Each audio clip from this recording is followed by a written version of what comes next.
What happens when they don't have Fred Warner, prime Fred Warner, in the middle of their defense anymore? And what happens when Trent Williams retires? What happens when George Kittle is on the backside of his prime? Deebo Samuel's never going to replicate his 2019 again. He's still a really good player, but he's never going to be 20.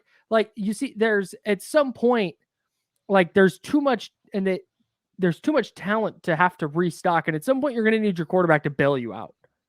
Right. And that's over the next 5 or 6 years. If they're going to rock with Brock Purdy, like, okay, I get why he was awesome, but I think there's a significant risk of running into a spot where your team is no longer quarterback proof, and you need a player with the kind of upside that Trey Lance has. So they're trying to compete for Super Bowls now, though. I mean, I get they have a 5-year plan or whatever, but man, I'm still in the camp that if they let Lance go for any level of compensation, it could really wind up reflecting poorly on the front office and Kyle Shanahan. Certainly, especially if he goes to Houston or wherever and he flourishes, right? And he becomes the guy that we think he could be. Now, again, both of these knowns, right?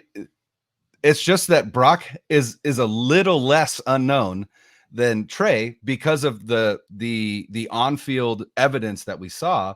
But you also have to add in the fact that he tore his UCL and he's coming back from that. And we haven't really seen many quarterbacks suffer that injury and come back from it. It's essentially Jake Delhomme, who had Tommy John, and then Nick Mullins, who we all know, right? And Nick Mullins had a pie to begin with, right? Brock Purdy is a little bit, in terms of arm strength, a little bit up the scale from Nick Mullins, but that was one of his draft negatives was arm strength. And now all of a sudden you're coming back from elbow surgery and you don't know what that's going to look like.